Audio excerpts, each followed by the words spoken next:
Welcome to ছালে ঝোলে অম্বলে বন্ধুরা, আমি স্বপ্না। আজ আমি আপনাদের জন্য নিয়ে এসেছি রেস্টুরেন্ট স্টাইল কুলচা রেসিপি। এই কুলচাটা খুব সহজেই বাড়িতে বানানো যায়। আসুন দেখে নিই রেসিপিটা। সবার প্রথমে আমরা ইস্টটাকে অ্যাক্টিভেট করে নেব। ইস্ট অ্যাক্টিভেট করার জন্য আমি এখানে দুধ নিয়েছি, 1 কাপ দুধ নিয়েছি। এখানে আমি উষ্ণ গরম দুধ নিয়েছি। আমি মেজার করব এরকম দুটো চামচ দিয়ে। একটা আছে টিস্পুন, একটা হচ্ছে টেবিল স্পুন। যদি আপনাদের বাড়িতে টিস্পুন বা টেবিল স্পুন না থাকে, মেজার করার জন্য এরকম রেগুলার চামচও ইউজ করতে পারেন। দুধের টেম্পারেচারটা এমন রাখতে হবে যাতে আপনারা একটা আঙুল এর মধ্যে দিতে পারেন। হাত ছোঁয়া গরম দুধের টেম্পারেচারটা রাখতে হবে। আমি এখন 1 টেবিল স্পুন চিনি দিলাম, আর দিয়ে দেবো 1/2 টেবিল স্পুন ইস্ট। এখানে আমি ড্রাই ইস্ট নিচ্ছি। ইস্টটাকে অ্যাক্টিভেট করার জন্য আমাদের দুধটা হালকা গরম রাখা প্রয়োজন। হালকাভাবে মিশিয়ে দিলাম। এটাকে এখন 10 মিনিট এইভাবেই রেখে দেবো, যতক্ষণ না ইস্টটা ফুলে যাচ্ছে। 10 মিনিট হয়ে গেছে। এখন আমি চেক করে নেব ইস্টটা কেমনভাবে ফুলেছে। এরকম একটা প্লেট দিয়ে এটা ঢেকে রেখেছিলাম। দেখুন ইস্টটা কত ভালোভাবে অ্যাক্টিভেট হয়ে গেছে। আপনাদের ইস্ট যদি ঠিক মতন অ্যাক্টিভেট না হয় তাহলে কুলচাটা কখনোই ভালো হবে না। এখন আমি ময়দাটা মেখে নেব। এখানে আমি 2 কাপ ময়দা নিয়েছি। একটা মেজারিং কাপের 2 কাপ ময়দা আছে। এটা 250 গ্রাম মতন ময়দা আছে। এই ময়দার মধ্যে এখন আমি নুন দিয়ে দিলাম, তার সঙ্গেই দিয়ে দেবো বাটার।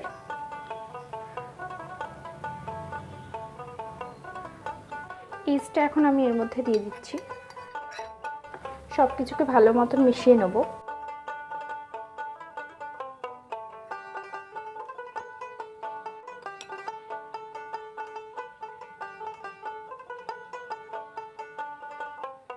এর মধ্যে আমি 3 চামচ পরিমাণ টক দই দেব।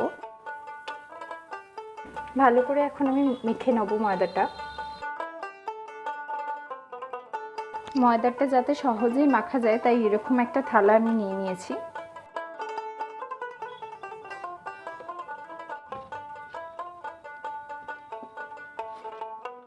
ময়দাটা আমি ভালো মতন মেখে নিয়েছি। এখন আমি ময়দাটাকে আবার এই বাটিটার মধ্যেই ঢেলে নেব। উপর থেকে একটু রিফাইন্ড তেল লাগিয়ে দেবো ভালো করে।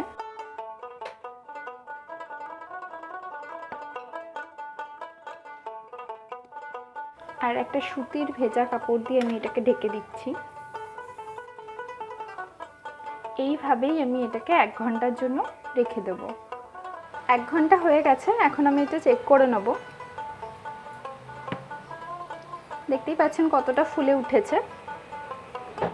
অল্প পরিমাণ ময়দা আমি ছড়িয়ে নিলাম। এরপরে এটা আমি পাঞ্চ করে নেব। পাঞ্চ করে সব হাওয়া আমি বার করে নেব। আর একবার ভালো করে নিট করে নেব ময়দাটাকে।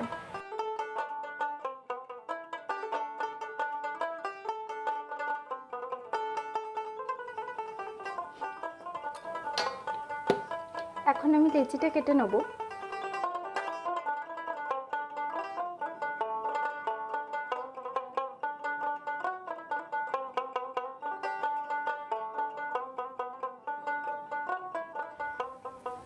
এখানে আমি 6টা লেচি কেটে নিয়েছি। আমি এখন একটা একটা করে বেলে নেব, আর বাদবাকিগুলো এই সুতির কাপড়টা দিয়ে ঢেকে নেব। অল্প একটু শুকনো ময়দা ছিটিয়ে নেব।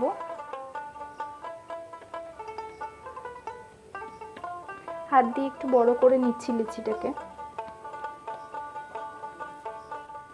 লিচিটার মধ্যে আমি জল দিয়ে দিলাম, আর ওপর থেকে দিয়ে দিলাম ধনেপাতা কুচি, আর সামান্য সাদা তিল। ওপর থেকে আবার ময়দা ছিটিয়ে দেবো, আর ওভাল শেপে এটাকে বেলে নেব।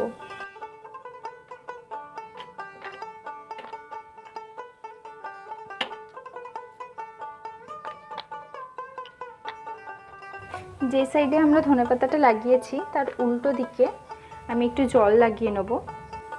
আমি এরকম একটা নর্মাল চাটু নিয়ে নিয়েছি। চাটুর মধ্যে এখন যে দিকটায় আমি জল দিয়েছিলাম কুলচার, সেই দিকটা দিয়ে দেবো। হালকা হালকা ফুলে উঠেছে কুলচাটা। এখন আমি খুব সাবধানে সাঁড়াশি দিয়ে চাটুটাকে ধরে চাটুটাকে এরকম উল্টে দেব গ্যাসের ফ্লেমের দিকে।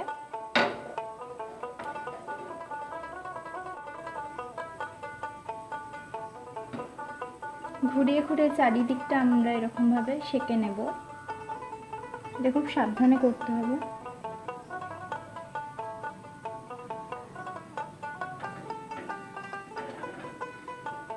এখন আমি ওপর থেকে একটু অয়েল ব্রাশ করে দেবো।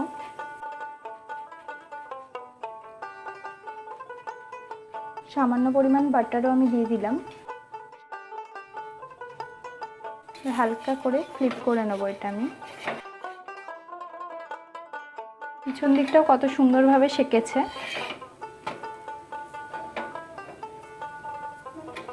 এইভাবেই আমি সব কটা করে নেব।